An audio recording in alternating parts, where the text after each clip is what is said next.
Live, live, live. Okay.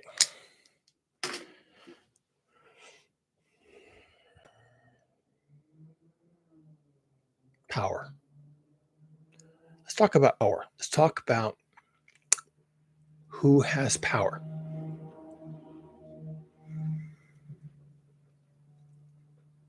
If I were to say you have no power, and I would say that to you, different people would interpret that in different ways. Some people, and which way you lean in this depends kind of on your mindset, like where you're thinking all the time. If I say you have no power here, okay. And by the way, that's a line from a movie. All right. So you may immediately think, ha, Lord of the Rings. That's that's uh that's Denethor. I can't remember what his name is. Anyway, you have no power here. He says that to Gandalf. You have no power here. Okay. That's that. Yes, that's a line from a movie. But there's also a political angle to that. You have no power here. You could say that to somebody. You could say, "I have more money than you. You have no backers. You have no you have no business here. You have no power here." Um,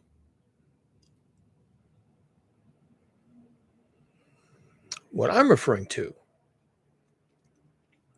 is the more use colloquial use of the word power, which is uh, derived from engineering physics, which is the ability to do work. Useful power, has the ability to do work. So you can lift things, you can push things against friction, and you can heat things, phase changes in matter, for example, melt stuff, vaporize water, whatever, power. So yesterday I was talking about heat pumps and how Joe Biden just signed a presidential act to use the Defense Production Act to bring home to onshore the manufacturing of heat pumps. Heat pumps are used to pump heat. Uh, that's doing work. It takes power to do that kind of work. And I kind of mentioned it in passing, but I didn't make a big deal out of it because I was focusing on the technology and the Defense Production Act and why he was doing that. I didn't really get into the electrical part very much. I mentioned it. Yes, these are electric appliances. You can heat your house with a heat pump. You can heat water. You can buy water heaters that rely on heat pumps, and you can heat water. You can heat your food. You cook your food. You can heat air, and therefore heat your house with a heat pump. They're a very efficient way of moving heat around, and that's why they're important. So it's a very efficient way to move heat around, and it uses electricity. Now, electricity in this conversation has a very special place for us because electricity is not automatically dependent on fossil fuel injections. It probably is for most people as a practical matter. You don't know where your electricity is coming from. And if you don't know where it's coming from, then odds are it's coming from the burning of a fossil fuel somewhere. So far from here, you might even not even be able to find the place on a map. But yeah, maybe that's what's happening. Um, so even if you're using heat pumps and you're not burning fossil fuels in your home, like you're not burning natural gas to heat your water in your water tank, instead you're using a heat pump to heat water in your water tank, which I'm doing here on my property, uh, then at least you have a narrative that you personally, out of your wallet, you're not paying for fossil fuel consumptions.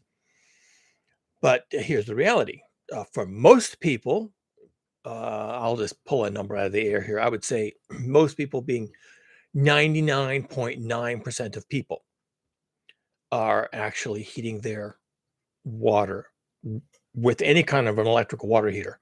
They're heating their water with fossil fuels. So you don't really solve your global heating problem, which is, of course, carbon emissions, which is, of course, burning fossil fuels almost always, almost every single time.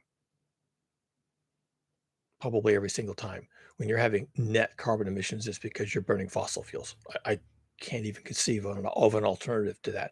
Okay, if you burnt down an entire forest and it never replanted itself, then yeah, that's some net carbon emissions right there. So I guess maybe that's the only other way you have carbon emissions that is not due to fossil fuels.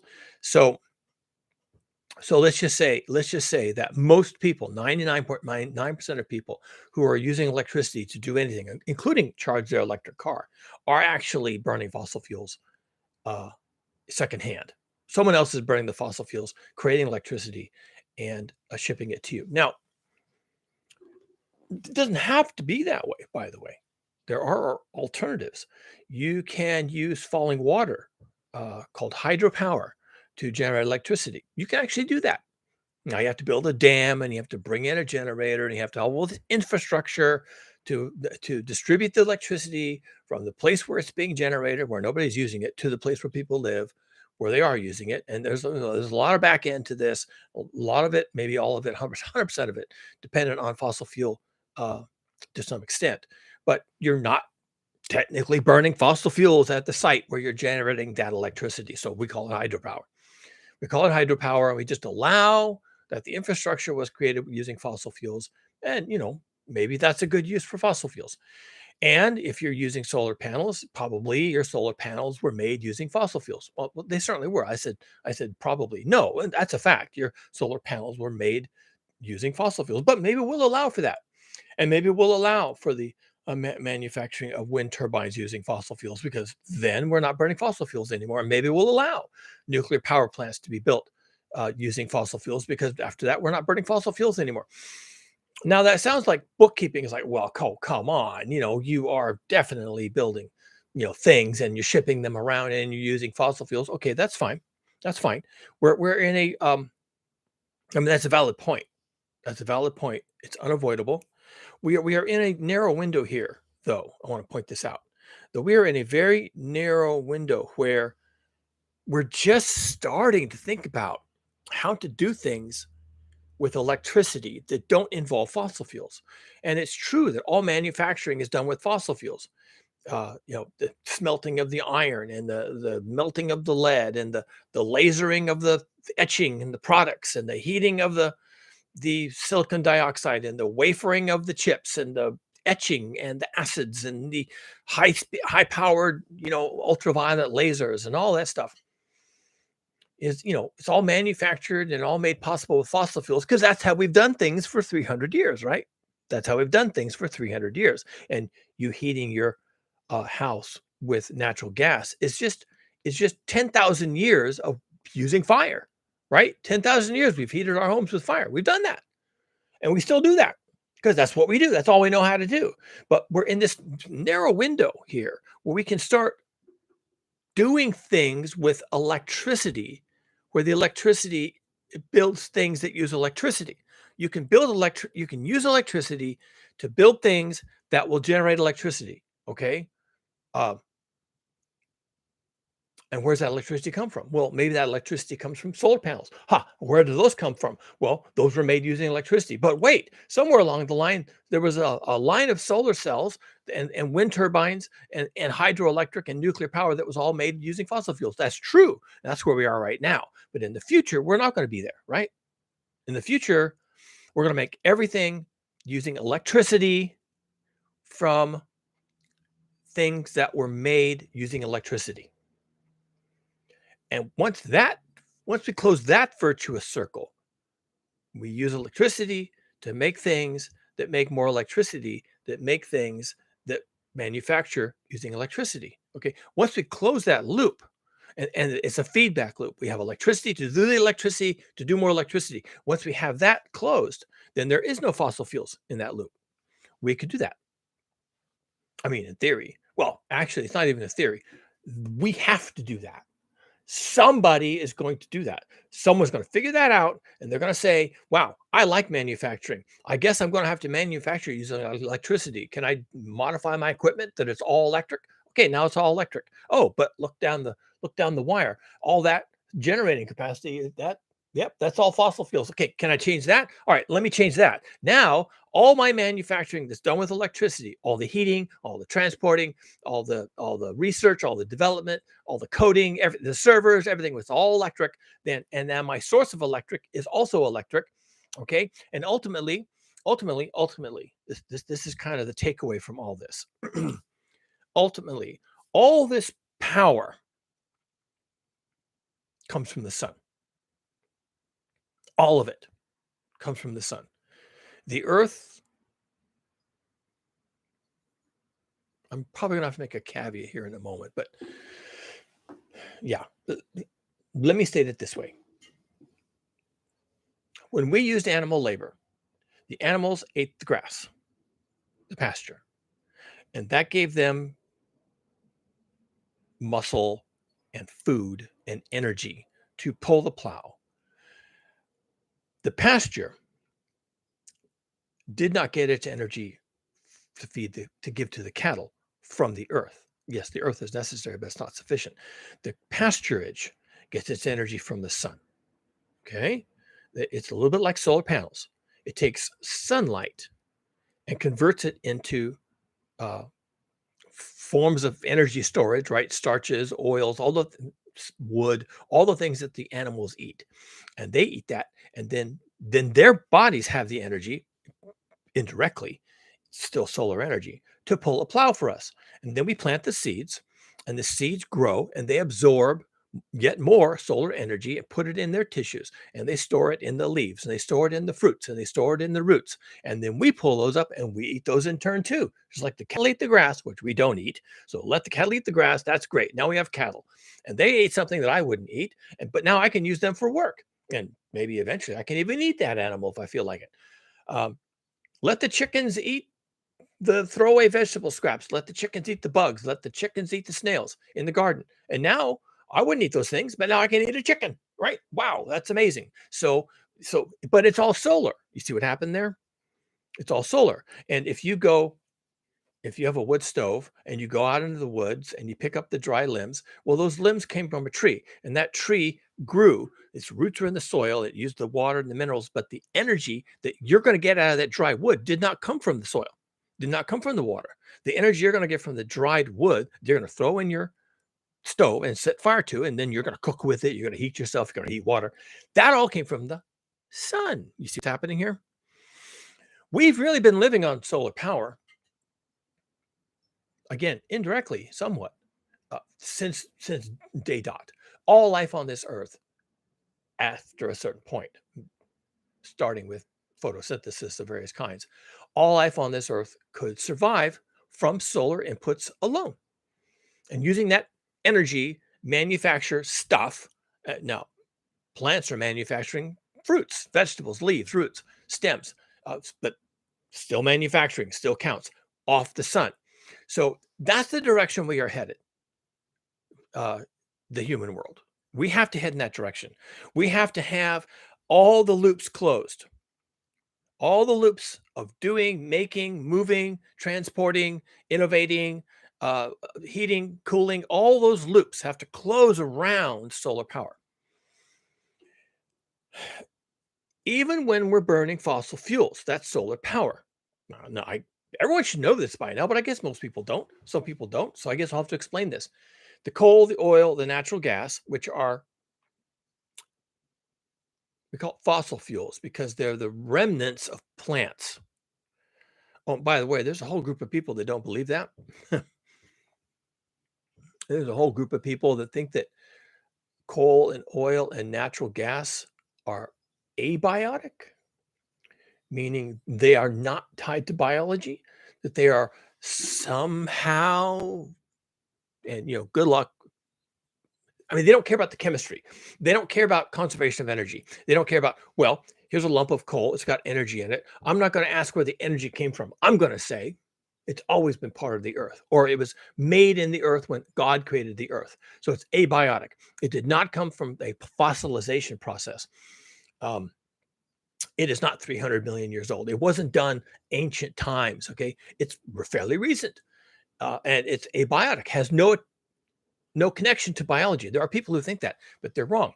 And Therefore, because they're wrong, we can say that when you're burning coal and oil and natural gas, the energy that comes out of that, just like the energy that comes out of a potato that you eat or a piece of wood that you collect, the energy, the embodied energy, the thing you're after, okay, came from the sun. And in fossil fuels, which are fossilized, mostly plants, but fossilized life, the energy embodied in that coal, in that oil, the energy that you're not really after the black stuff. You're after the energy that's in it. You're going to burn it. You're going to set fire to it. It's going to disappear. It's become ashes. You don't feel any loss at all because you were only after the energy content anyway. That energy is solar energy because those plants, before they were fossilized, before they became coal and oil and natural gas. They were plants. They did the plant thing. They had the green. They did the photosynthesis. They collected the energy from the sun. They grew. Something happened. They end up in the earth. They become a mineral. And 300 million years later, people come along, dig it up, and set it on fire. Okay. For the stored energy. So fossil fuels are solar energy. And we have been loving this because, if you're if you are using animal labor, you can only use the energy stored in a cow or a horse. If you're going to have them pull a plow, okay, you can only use as much energy that they can store. And where do they get that? From eating. And they have to eat, they have to sleep, they have to digest their food, they have to basically refill their batteries. And then later you can put them out on the field again and they can pull a plow and they can do that because they have energy inside. And you have to let them rest. Well, I got a solution to that. I'll use a machine. And it doesn't graze. It gets its energy from plants like a cow does, but it's using fossilized plant material. And I just throw the coal in and I throw the oil products in and I set them on fire. And now I have all this free energy is what it basically is. And I don't have to wait for the tractor to sit out in the sun and charge its batteries somehow, like with solar panels or something, or a wind turbine. Something is taking advantage of solar energy uh, to charge its batteries the way a cow grazes and charges its batteries, essentially, its biological batteries. I don't have to wait for that. Instead, I have a liquid. I just pour it in. I got a big tank. Tank is empty. Oh, pour more liquid in. Glug, glug, glug. Okay, tank is full. Takes 5 minutes. Fill the tank up. 5 minutes. Filling up a cow takes couple of days, right? So I don't have to worry about that. I have liquid fuels that were also based on solar power, and this works. Now, if you're going to be basing your entire economic system, your entire human world on electricity, and you're going to use electricity to make things with electricity that use electricity that you then need more electricity, but you're going to make electricity from electricity, and you're just going to have this virtuous circle because you can't burn the fossil fuels. I mean, even though there's solar energy in the fossil fuels, you have to leave it in the ground because when you burn the fossil fuels, you release the carbon that the plants stripped from the atmosphere to make the energy storage medium that you are setting fire to. Okay. And we can't have those carbon emissions. We're done. That story is done. That's done. Okay. But you're going to run everything on electricity now, so long as, which is all solar power, so long as the solar power doesn't intermediate through fossil fuels. Wow, that's complicated, isn't it? Welcome to my world. Yeah, it's complicated. Welcome to my world. So we're in this narrow window. Yes, everything's going to be heated with heat pumps. Yes, everything is going to be solar capture. Yes, everything is going to be electricity. Everything, cooking, heating, driving, uh, making metals, manufacturing solar panels, manufacturing turbines. Everything's going to be electric. All that process will be electric. There'll be nothing glug, glug, glug, glug into a tank. But we're not there yet. And although I can't claim to know the future, I can claim to know the future. I'm going to claim to know the future. I can't, of course. And yet I'm going to claim to know the future. The reason why I can understand the future of this is because I understand being an engineer and being someone with both feet in reality, okay? Unlike most people,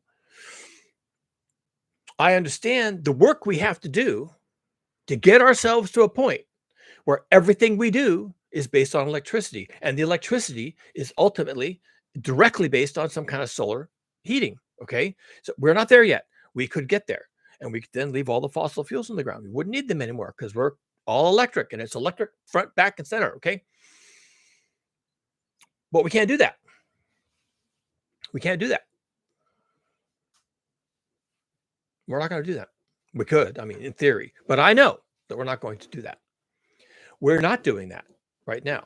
There is no effort of any kind to run homes, cities, industrial industries on electricity. There's no movement to do that.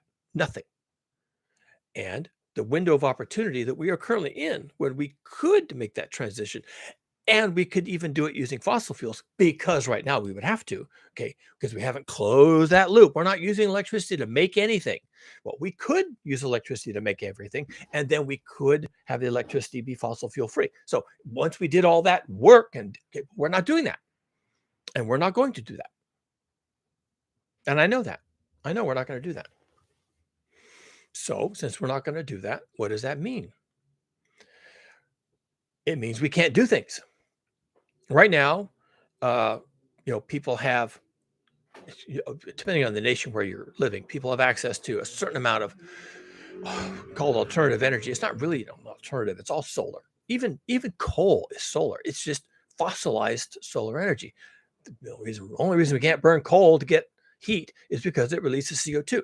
It's solar energy. All the energy is solar. All the energy came from the sun.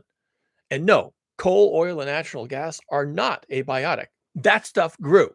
It grew in the sun, and it collected the sunlight, and later we release it. And that's a miracle. Glug, glug, glug, right into a tank. How else? Where else? How else are you going to do that? We're not going to do this. We're not. I know we're not. And really, we've run out of time. We would have to make this transition. We'd have to close the electric loop where the electricity is generated by things that were made with electricity, that came from things that can generate electricity, and they were made by electricity, and we can't close that loop. Yeah, that's generational change. We would have to completely retool our manufacturing base, in addition to making things that use electricity instead of fossil fuels. So can't sell any more hot water heaters that run on natural gas. All hot water heaters have to be electric. And oh, by the way, they really have to be heat pumps, because that's the most efficient way to do it. Using resistant heating to heat water is ridiculous. Using heat pumps to heat water, you won't even notice. Your electric bill will barely move because you're using a heat pump. And now we understand why that video I made yesterday was so important. And maybe I didn't explain that correctly. But we have to use electricity as efficiently as we can, because we don't have the infrastructure to create electricity without fossil fuels. Now, are we going to do this? Joe Biden just signed a Defense Production Act decree, I guess, to bring onshore, start the process of bringing onshore the manufacturing of heat pumps. And I suggested yesterday that he might also sign another decree, make more seed money available to bring solar panel manufacturing back onshore. That would be smart. He might do another one to bring battery manufacturing onshore. That would be smart. He should be signing that one right now. Heat pumps, solar panels, battery storage, maybe a couple of other things. He should be just one after the other. Give me another one. Is there something else? Okay, I'll sign that too. All this to try and close this loop. We should be laying out as many ways as possible to create and store and transmit electricity, because currently we don't do that correctly. We're just burning fossil fuels, taking the heat, turning it into electricity, and la-di-da, done.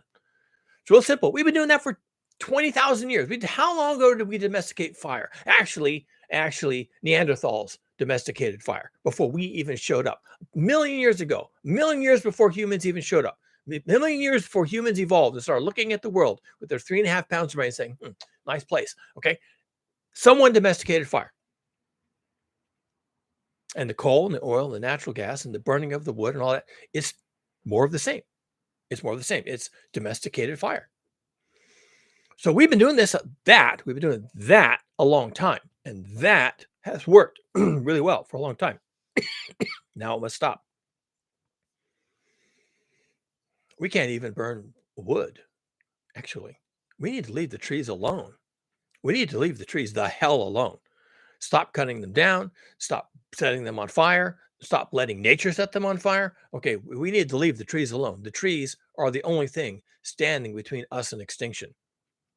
No joke. No, no joke at all. Okay.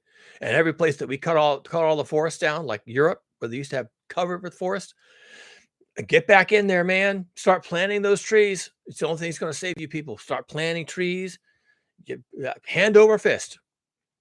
The Amazon rainforest, they're cutting down how many hundreds of hectares a week in trees to plant, soybeans so that people can eat the soybeans. And no, stop that. Pull the soybeans up. Now that's over. We're not eating anymore. Plant those trees. Get them back in there. We need that stuff.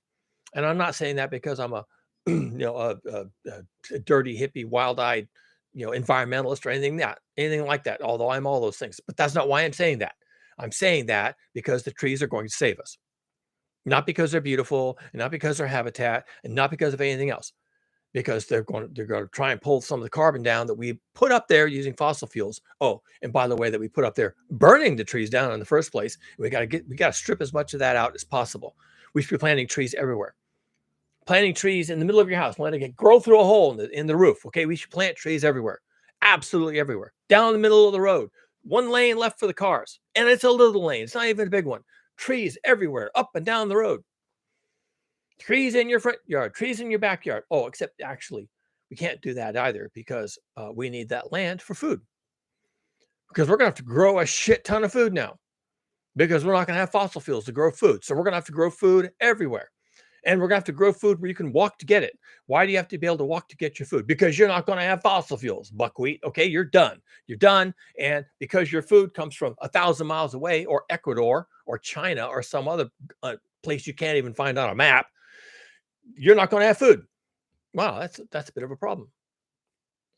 What to do? What to do? Well, plant food, plant trees, plant food. Every single square foot of your property should be used for collecting solar energy and putting it in your mouth. Every square foot, including the roof, including the driveway. You don't need a car.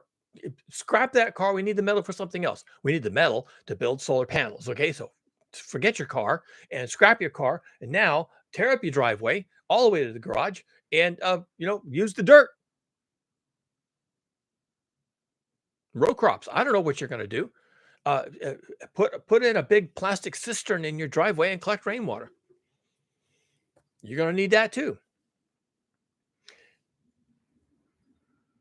We're going to have to completely convert every single thing we do, which is every single thought you have, everything you eat, everything you touch, everything you touch, everything you touch. I'm looking out the window. I can't find a single thing that isn't based on fossil fuels. We have to, all that is done, or what you have is what you're going to get. So what you have is what you're going to get. Do you have a clay pot? Okay, that's the only clay pot you're going to have. Do you have a tree that you got from the nursery? There's not going to be any more trees coming in from nurseries. That's the tree you got. That's the tree you're going to have. Is it a fruit tree? You better hope it's a fruit tree, because if it's not a tree that's giving you food, then why do you have that tree? Every appliance in your kitchen, everything, even if it runs on electricity. I mean, if it runs on fossil fuels like your car or your lawnmower, well, then it's done. I guess it's scrap. But everything that runs on electricity, are you going to have electricity to run that stuff? And where are you going to get replacements for it if we haven't figured out how to close this loop in the little bit of time we have left?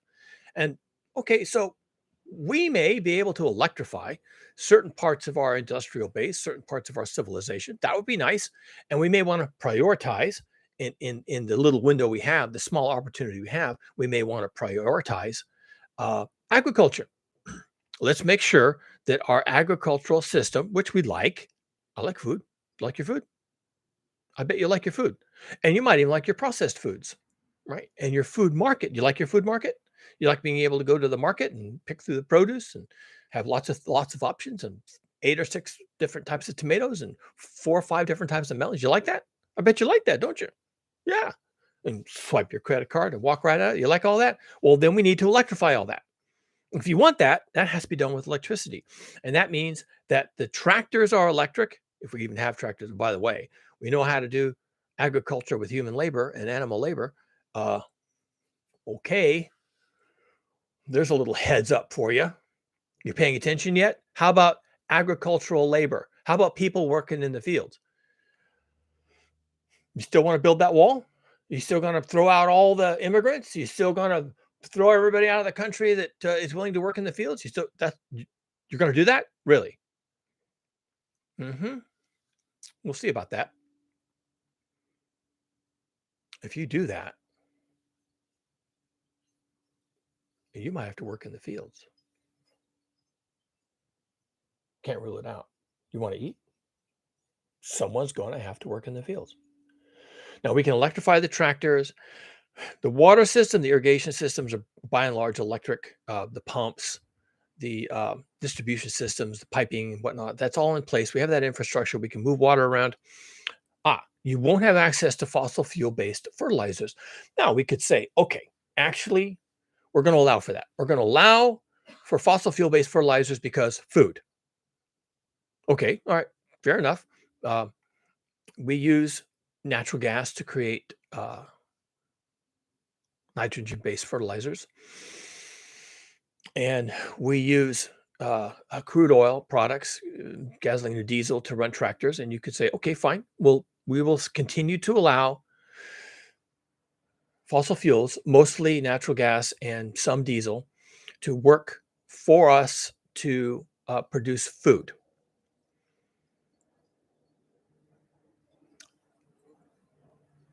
You're going to have problems with transportation. We don't really have an infrastructure.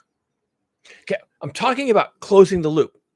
Can we close the loop? Can we use electricity to make things that were made with electricity that we can then eat or wear or put on our feet or whatever? And it's all electric. All of it's electric. The manufacturing, the generation, the manufacturing, the generators, the moving things, the distributing things, all the raw materials. Can it all be electric? Okay, that's what we're talking about here. Currently, modern agriculture is 100% dependent on fossil fuel injections the entire way. Everything, even the freezing of the frozen foods, that electricity came from probably a coal or a gas-powered power plant. 100% of our food production is dependent on fossil fuel injections. Is that a problem? Wow, that could be a problem.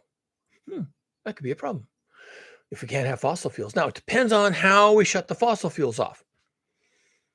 If we can't make global treaties and global agreements, which we can't, so I'll just say those words.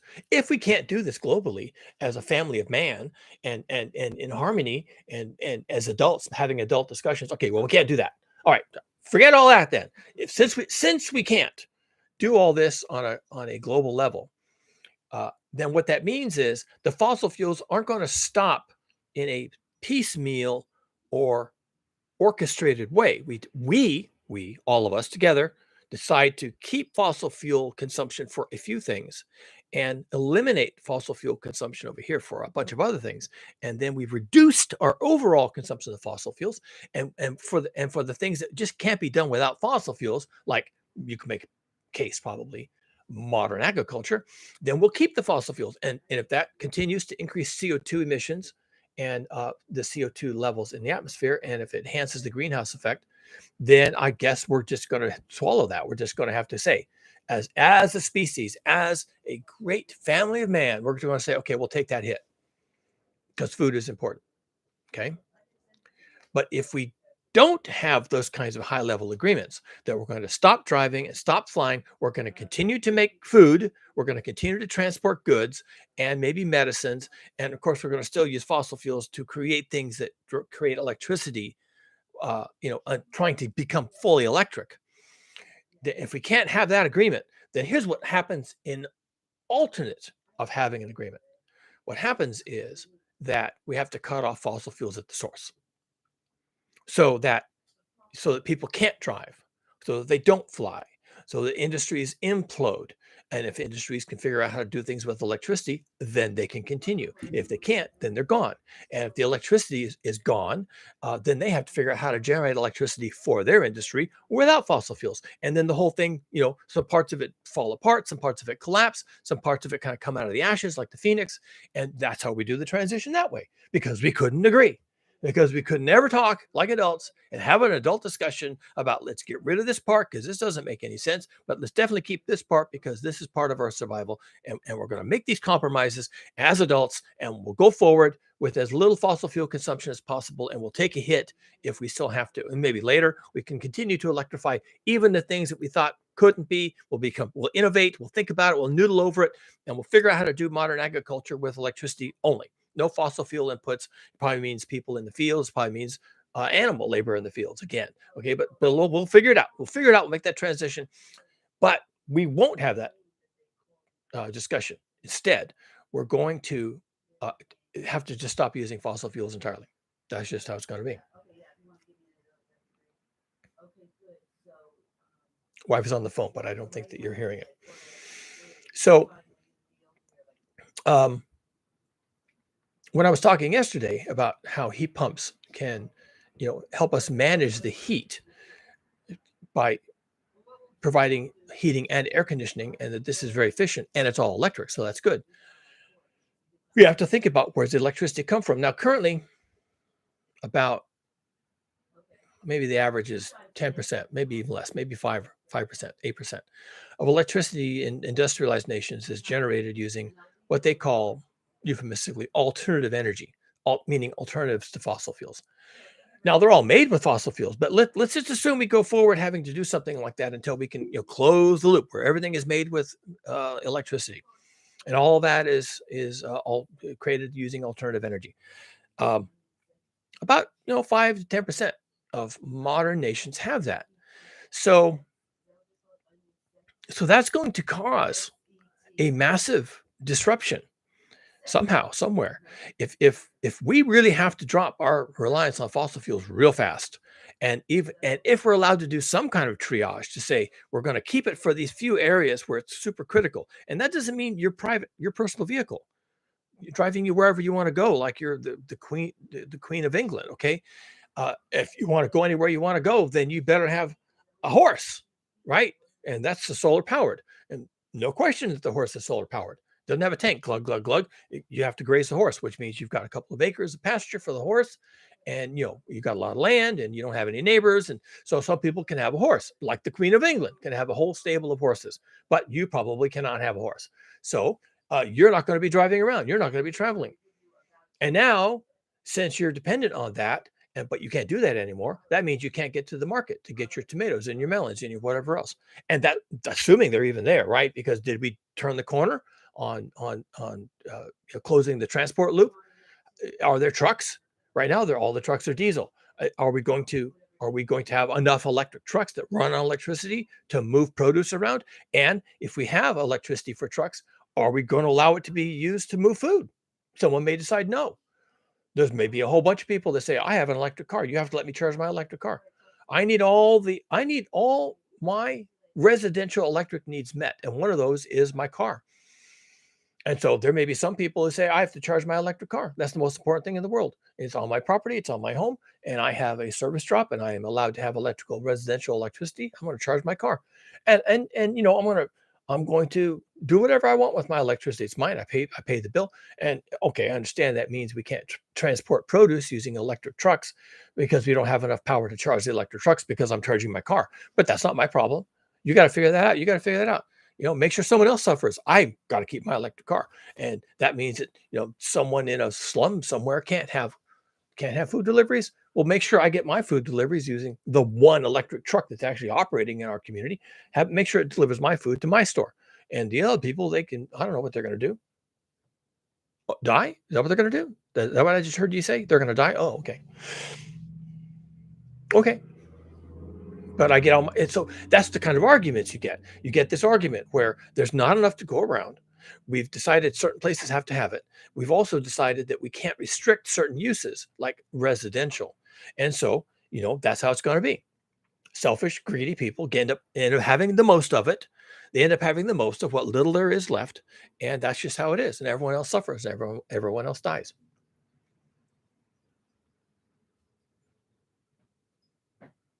Is that what we're signing up for?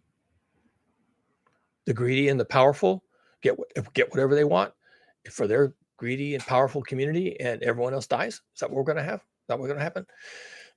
Let's stop and imagine if 10% of our global industrial civilization runs on actual factual solar power. And here I don't mean solar power embodied in coal and other fossil fuels. I mean solar power collected daily, just like the grass would collect solar panel daily for your horse, right?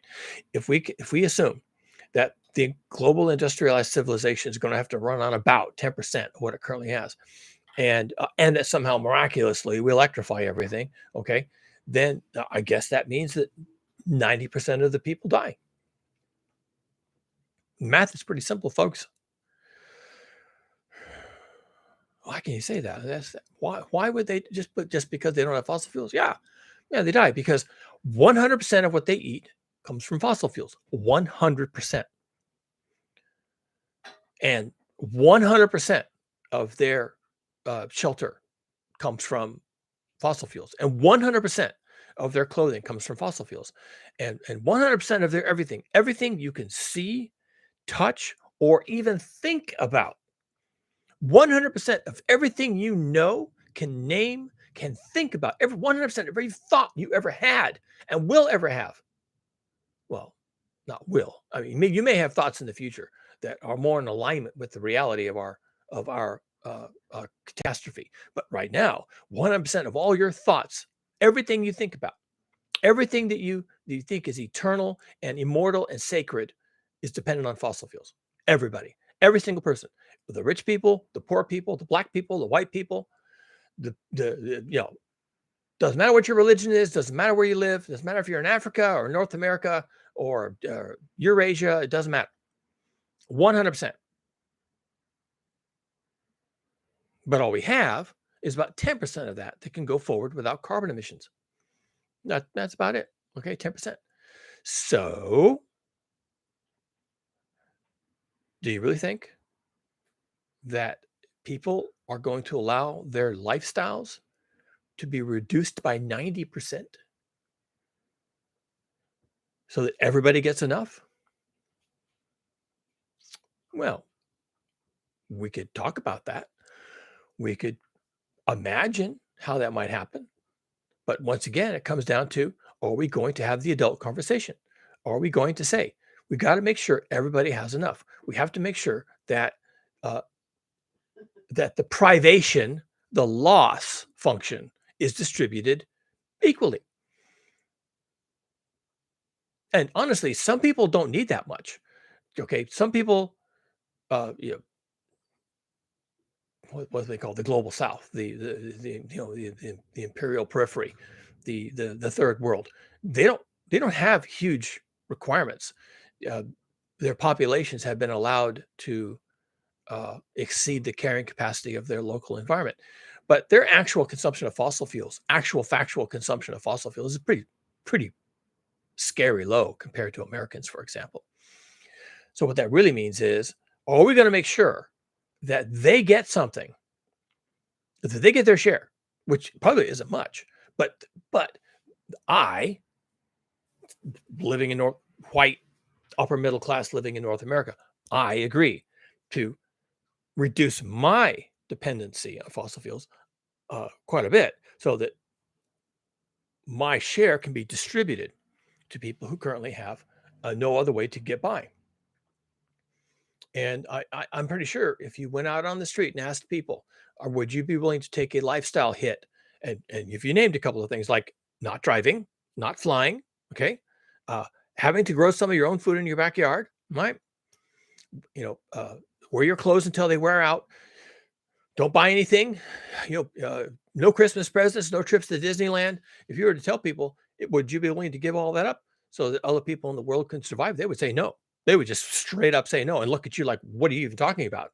I'm not giving anything up. Wait, hold on. That's their problem. What? They haven't figured it out? They're not innovating. They're not forward looking. They didn't go to school. They didn't get a degree. They're not coders. Well, then fuck them. That's their lookout. They got a problem. They got a problem. And you should be over there talking to those people, telling them to straighten their shit out and not talking to me about all the things I'm going to have to do without, because all we have is electricity. And that's 10% of our current um, energy footprint. Yeah. Don't come to me and tell me I've got a problem. I do not have a problem. I drive a Tesla. I do not have any problems. Thank you very much. Go tell those people they got a problem. Tell them they have an emergency. They've got a climate emergency. I don't have a climate emergency. I'm doing fine. Thanks. Goodbye. That's what you're going to get. That's what you're going to get. That's what you're going to get. And because we need to figure this electricity thing out, and we need to figure it out now, right now, 40 years ago. Okay, we need to figure it out right now.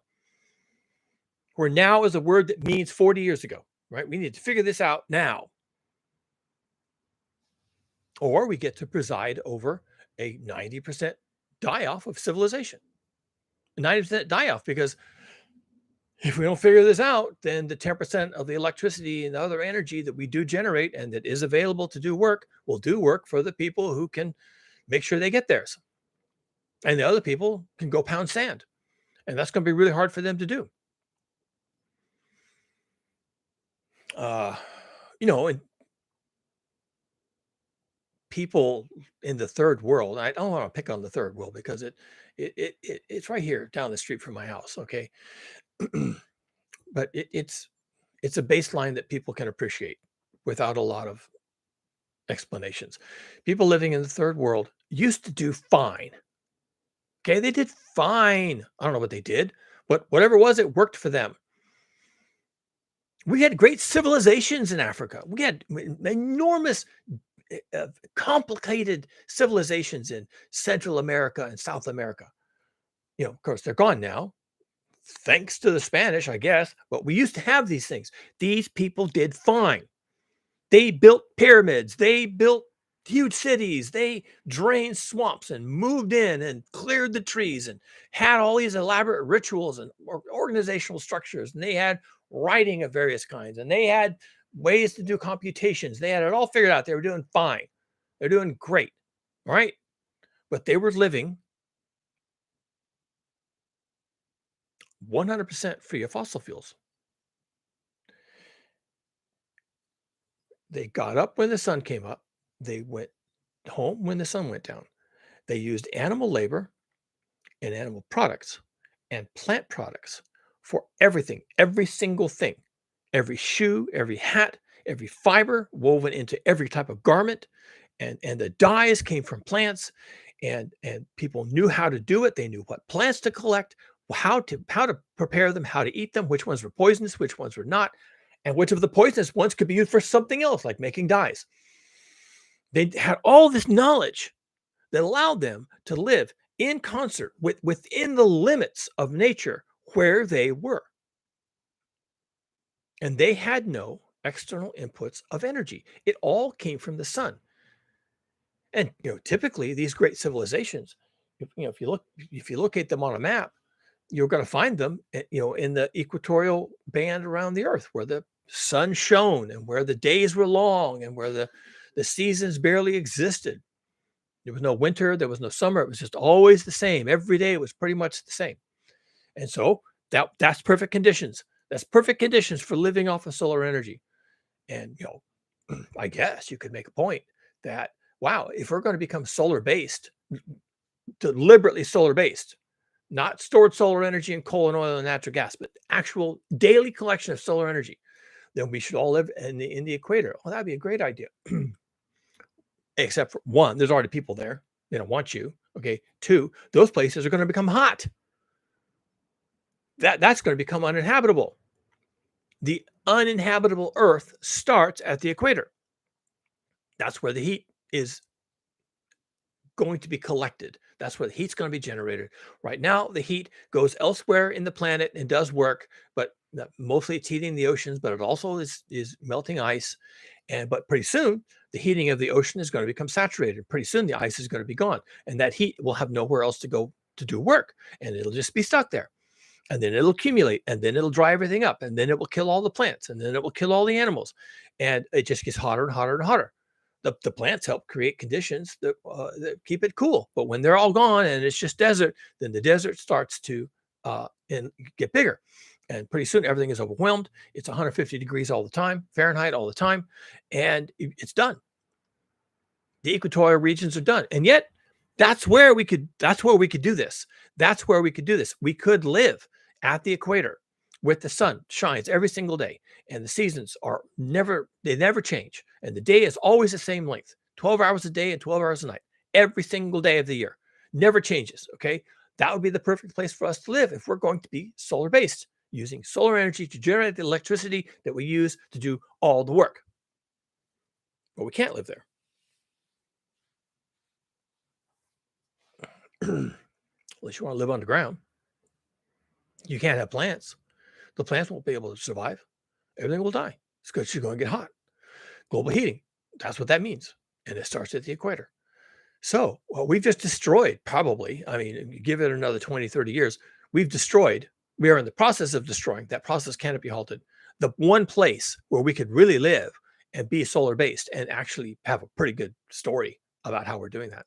So instead, we're going to have to be living someplace else where there's not perfect conditions for living on a solar basis. And and yet we have to be all on electricity. It all has to come from the sun. Now, wind power is also solar power. The winds are generated by differential heating of the earth. That's from the sun. And so long as the winds are blowing, then you can have wind power. But as the planet becomes more and more of one temperature, and the north becomes much warmer, and the poles become much warmer, and as the equator doesn't heat up quite as much, then the differentials in temperature and pressure that generate the wind just won't happen. They won't be there, and you'll still have places where you have like daily winds, like near the coast, where the land heats up more than the water does, and that causes a wind. And then towards the end of the day, towards the evening, the wind reverses and goes the other way. So you'll have places coastal at the edges of continents where you can still have wind and still have some fairly faint, uh, you know, uh, generation of electricity using wind. But the wind is solar. All right, so it still counts. You can have hydropower from rain. The rain is also solar driven, evaporation, right? Cloud formation, rain falls, and then you've got potential energy of of the falling water over a dam, and you can generate electricity. So, and, that's the story. That's the whole story. It's all solar. That's the story. And who gets to enjoy that story? Well, I since right now we're doing about 10% of our energy requirements through direct solar. If you want to consider rainfall, waterfall, to be direct solar, which I do, then then that's 10% at best. Probably it's probably less than that. I think that's exaggerating what's actually available. Um, it's a round figure, so we'll go with that. So 10%, and that means that 90% of people won't have power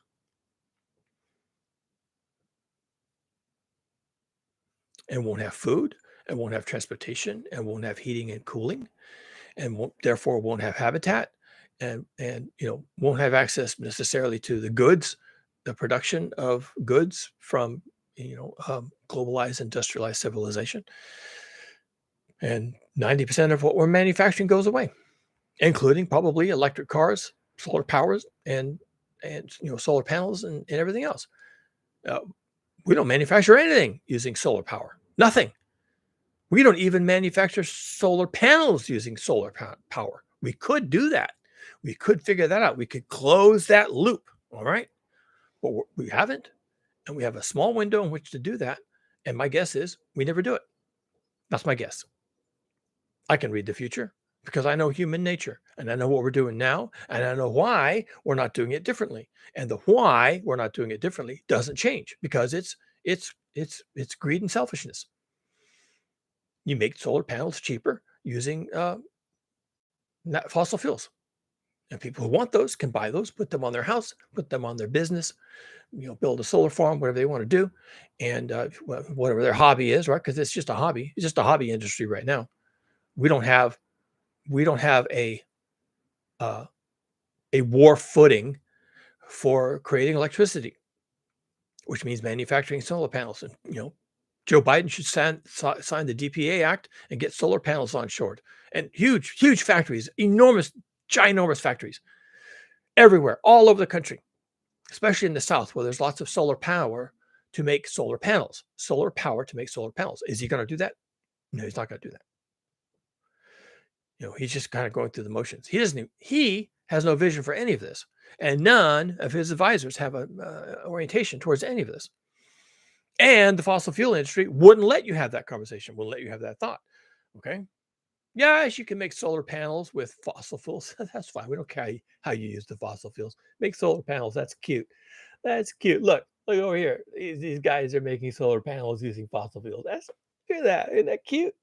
Yeah, what do they think they're going to accomplish? Yeah, it's just cute. I guess everyone needs a hobby. Yeah, use your fossil fuels, make solar panels.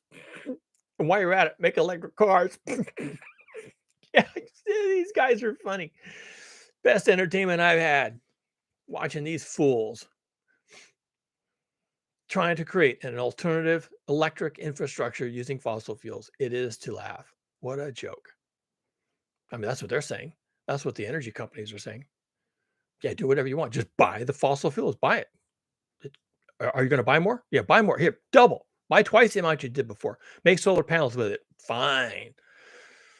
I don't care. But it means that when the vote comes to stop pulling fossil fuels out of the ground, the solar panel manufacturer, will be right up there with the rest of the protesters storming the Capitol saying, no, we can't stop extracting fossil fuels. I'm making solar panels using fossil fuels. What? Why? You can't have this conversation. Stop this. Storm the Capitol. Lynch all the people that voted for that. Voted for leaving fossil fuels in the ground. Yeah, we're not going to have that here. Not in America. I'm making solar panels. Thank you very much. Yeah, well, that's how it's going to be, right? Will we ever turn the corner? Will we ever make ourselves electric and have the electric come from solar? Will we ever do that? I'm going to claim to be Nostradamus. I can see the future. I can see the future with my brain. I can see the future with my brain, my future brain. And the magic 8-ball says, no, we're not going to do that. We're not going to do that. We're going to do something stupid. We're just going to go over the cliff, burning our fossil fuels, go over the fossil fuel cliff, burning more fossil fuels than we did even before. We're going to be burning a record amount of fossil fuels as we go over the fossil fuel cliff. And then we're all going to end up as bloody pulps at the bottom with our solar panels made with fossil fuels. So, President Biden, if you're listening,